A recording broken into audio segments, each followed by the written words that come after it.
Hey, I'm Chris Troy, host of St. Clair County Reese's Moment in History, and I'm here at the Harrington Inn, formerly known as the Harrington Hotel. This building was built in 1896 by Charles Harrington, who was the son of Daniel Brown Harrington, the founder of Port Huron. The hotel was built to provide accommodations for travelers visiting the Port Huron and Blue Water area in the late 18th and 19th centuries. This hotel provided 5 floors of luxury that had never been seen in the Blue Water area until its completion. The Harrington hosted movie stars, ship's captains, and several presidential candidates over the years, becoming a beacon for the rich and influential of the times.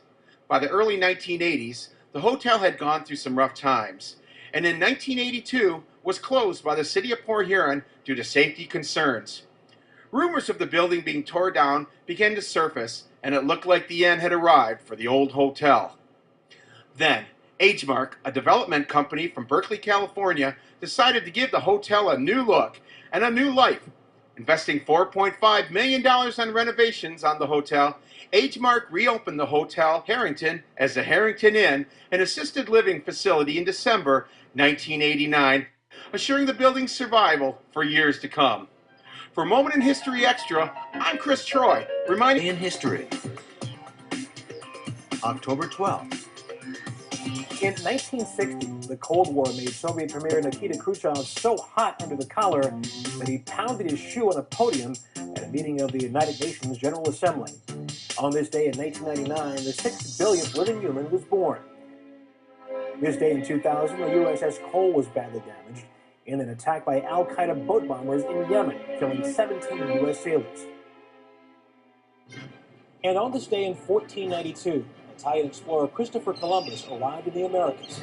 Columbus and his 3 ships crossed the Atlantic and landed in the Bahamas. Instead of finding the fast way to Asia, he opened up a new route to the New World and began Europe's exploration and colonization of the Americas. And that's this day in history. This is Franciscan Media's Saint of the Day for October 12th. Today we celebrate Blessed Francis Xavier Seelos. Born in southern Bavaria, Francis joined the Congregation of the Most Holy Redeemer and studied for the priesthood. In 1843, he came to the U.S. to participate in his congregation's work among immigrant Germans. For the next quarter century, he worked in parish ministry and as an itinerant missionary preaching in English and German. He was especially known as an expert confessor.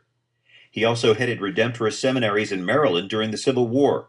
When a draft order threatened to force seminarians to join the Union Army, Father Seelos traveled to Washington to personally appeal to President Lincoln for an exemption. The amicable meeting ended without any assurance from Mr. Lincoln that seminarians and priests would be exempt from further draft calls, though some of his aides promised to intercede. In the end, a small number of Redemptorists were in fact drafted.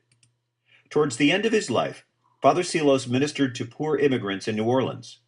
After 1 year, he contracted yellow fever while visiting the sick and died of the disease in 1867.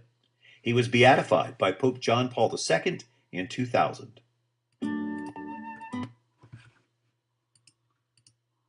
Our verse today is from Psalm 91. You who live in the shelter of the Most High, who abide in the shadow of the Almighty, will say to the Lord, my refuge and my fortress, my God in whom I trust. And for Bible trivia, yesterday's question, who looked after or ministered to Jesus after his temptation by Satan in the desert? The answer was the angels. Today's question, in what town was Jesus born? Joke of the day, why did the horse chew with his mouth open? Because he had bad stable manners. Ooh, that was a bad one. Everybody have a great day.